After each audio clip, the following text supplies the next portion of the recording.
spécialisé de Nord-sur-Erdre depuis juin 2018, après une expérience d'un an très enrichissante au sein de l'IME L'Estuaire à Saint-Brévin-les-Pins. Donc quand je suis arrivé à Nord-sur-Erdre, j'ai vu constater le delta qui existait entre les IME et les moyens alloués aux IME en termes de formation et la différence avec le secteur adulte. Et il y a eu, bon, voilà, Florence est là, elle était à l'époque salariée aussi au sein de l'établissement. En fait, on s'est appuyé au tout départ, et je vous parle de ça assez rapidement, dès 2019, autour de la structuration de la journée.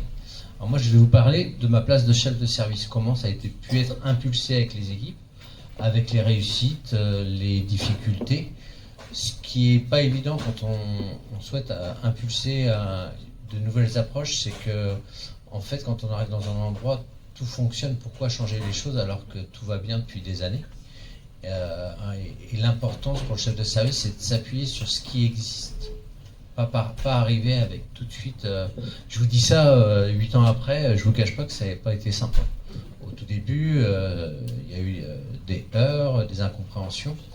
Donc l'important, c'était de s'appuyer sur les forces vives de l'établissement sur ces questions-là.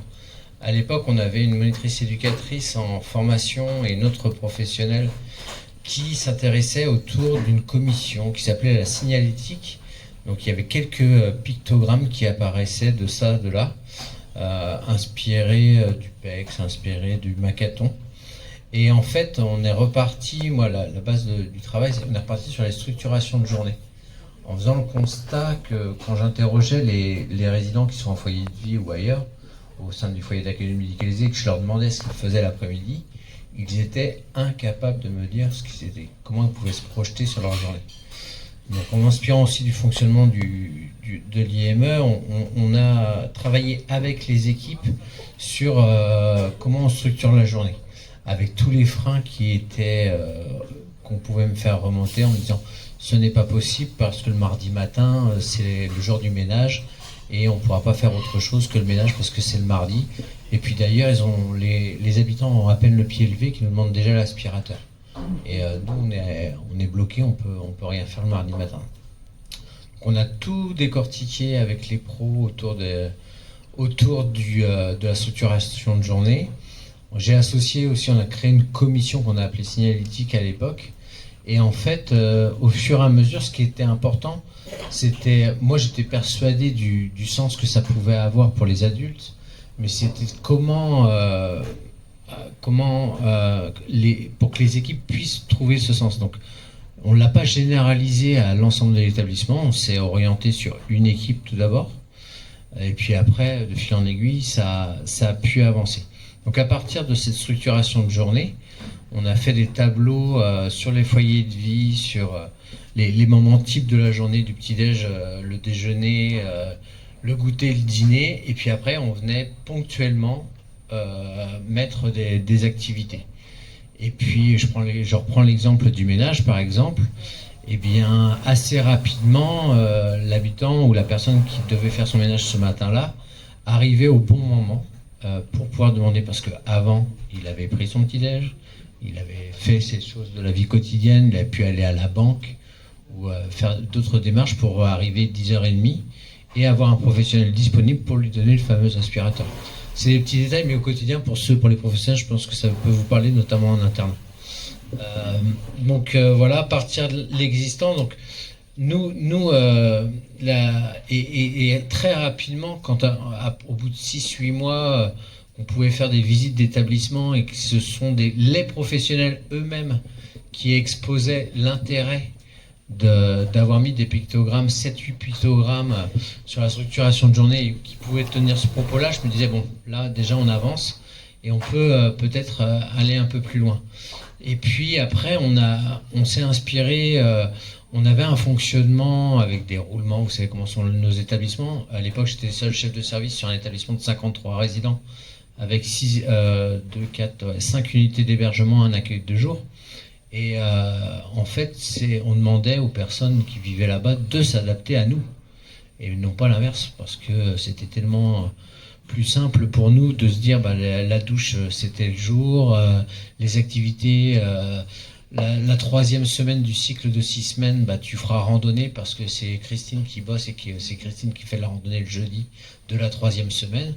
Et puis la quatrième semaine, tu feras piscine parce que c'est Christophe qui est là pour aller à la piscine. Et la personne, au début de l'année, on lui demandait ce qu'il voulait faire. Et puis voilà, on remplissait des cases en disant que la troisième semaine c'était rando, la quatrième c'était créatif, bien-être, Snozelen et autres. Et puis on s'inspirait de notre fonctionnement d'été qui changeait un petit peu pour se dire qu'à un moment donné, on pouvait peut-être faire évoluer les choses pour demander à la personne la semaine d'avance ce qu'elle était capable et ce qu'elle souhaitait faire. Donc déjà, petit changement. Et puis on a fait à nouveau évoluer les choses en termes d'organisation avec la possibilité de ne rien faire. C'est-à-dire que on n'est pas dans de l'occupationnel, ce qui était le terme de nos établissements il y a encore quelques années, mais bel et bien sur quelque chose où j'ai envie. C'est-à-dire que, effectivement, mercredi dernier, j'avais décidé d'aller à la randonnée cet après-midi, mais finalement, je suis fatigué et ce matin, mon pictogramme rando, j'ai pas envie d'y aller. Donc, je suis capable, je peux, et l'établissement se donne les moyens pour pouvoir être proposé autre chose. Donc ça a été quand même très important. Et puis l'autre pan sur lequel on a pu travailler, c'est en lien avec le projet personnalisé d'accompagnement, en m'inspirant d'une vidéo que j'ai vue moi à l'époque sur le réseau de communication de l'ADAPEI, qui était le témoignage d'un moniteur d'atelier d'ESAT qui expliquait qu'il avait pu travailler sur le recueil des souhaits de la personne accompagnée grâce à la tablette officielle que moi je connaissais avant à l'IME. Et j'ai travaillé avec la chance d'être, enfin voilà, je le dis, le fait d'être sur une grosse association comme la nôtre, on a quand même des moyens qu'on n'a pas forcément ailleurs.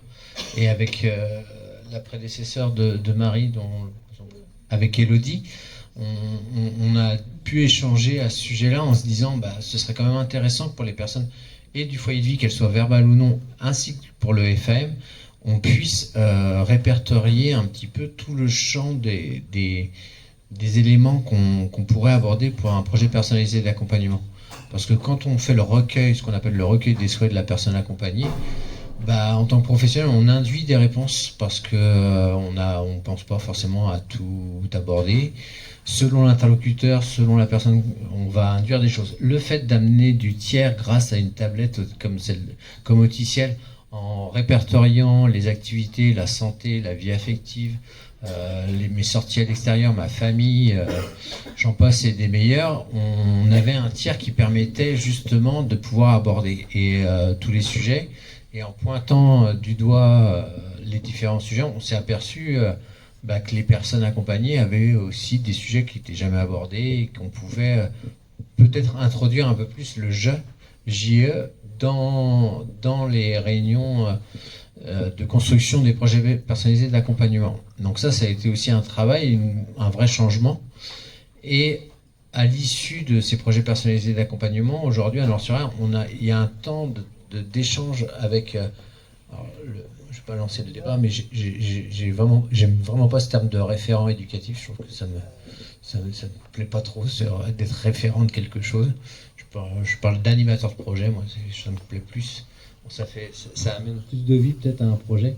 Donc on demande à l'animateur de projet de reprendre un temps avec l'habitant autour de la restitution de son projet avec des pictogrammes pour que ce moment important pour lui une fois par an avec sa mesure de protection, que ce soit sa famille ou l'association type ATIMP ou l'UDAF, qu'il puisse être acteur dans ce moment-là. Ça c'est pareil, c'était lié à un constat où au bout de 4-5 signatures de projets personnalisés d'accompagnement, je voyais la personne accompagnée à côté de nous et au bout de 2 minutes, elle est de côté et c'est un échange entre les parents et le professionnel en face et la personne elle est complètement dans l'ombre et plus du tout actrice alors qu'on parle de son projet. Donc aujourd'hui on a fait évoluer les pratiques avec justement la personne qui arrive avec son projet personnalisé d'accompagnement avec des PPA, parfois avec la tablette et on l'écoute ou on écoute sa tablette, mais c'est lui qui est vraiment au centre. Et on s'aperçoit qu'il y a une certaine fierté pour certaines personnes.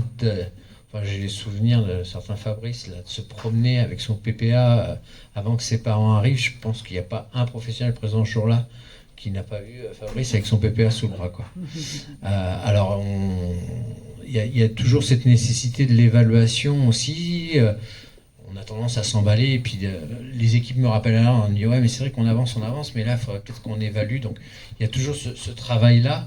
Ce travail-là, il était possible aussi à un moment donné, pendant 3-4 ans, où j'étais aussi seul sur l'établissement en tant que chef de service. Donc, quand vous passez, vous accompagnez 5 équipes différentes, quand on impulse quelque chose au niveau éducatif, malgré la charge de travail, c'est facilitant, je pense.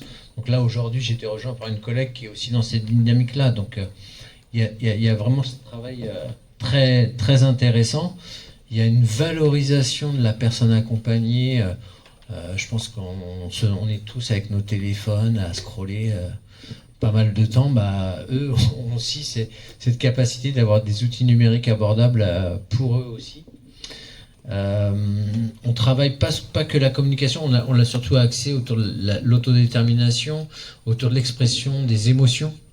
La prise de conscience de comportements inadaptés, tout ce qui est autour des habilités sociales, sur des échelles de comportement, des choses comme ça. Les émotions, le mal-être. Là, aujourd'hui, c'est une boule de neige, en fait. Ça a démarré d'une apprentie monitrice éducatrice avec une collègue. Et aujourd'hui, de ma place, j'impulse pas grand-chose, en fait. Si ce n'est le fait, parfois, de faire des points d'étape.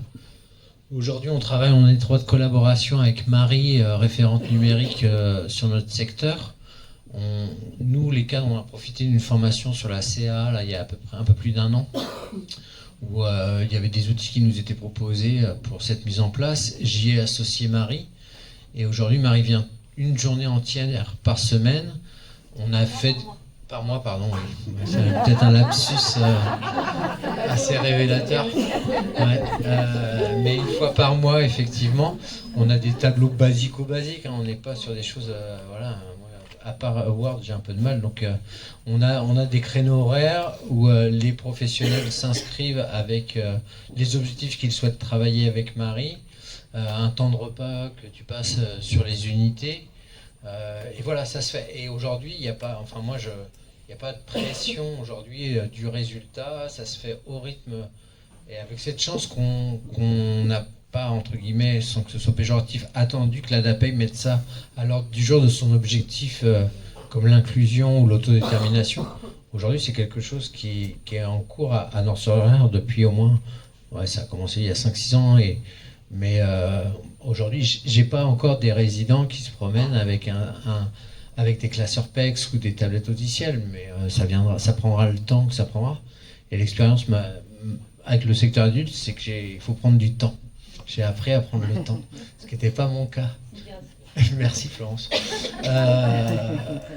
Parce que j'ai bossé 20 ans comme éduc-expert en protection de l'enfance et en ITEP, et autant vous dire que c'était pas quand je suis arrivé et que tout le monde était calme, ça m'a fait bizarre. Donc là, si vous voulez, l'objectif un petit peu sur lequel, moi je pense que où on en est aujourd'hui, c'est éduquer l'environnement.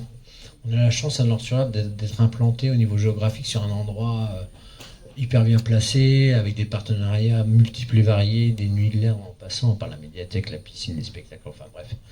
Mais je pense qu'on a un vrai travail à éduquer notre société autour de la communication verbale ou non verbale. Et aussi les professionnels qui ont de l'expérience, la valoriser cette expérience pour se dire qu'il n'y a pas d'âge à l'apprentissage et on n'a jamais tout fait. On entend trop souvent, mais si, on l'a fait ça, mais oh là là, qu'est-ce qui vient nous embêter avec ces pictogrammes là? C'est bon, de toute façon, elle ne voit rien. Donc on ne va pas faire des pictogrammes 4x3 pour qu'elle arrive à voir. Non, il y a toujours des expérimentations à effectuer et des avancées. Et aujourd'hui, on a des groupes d'apprentissage CA autour du Macathon, du PEX. Alors on bricole, si on faisait une supervision par format vision de nos ateliers d'apprentissage à la communication alternative et augmentée, vous faites n'importe quoi. Sauf qu'on fait du mieux qu'on peut avec les moyens que nous avons. Et c'est pas toujours simple, mais ça se passe plutôt bien.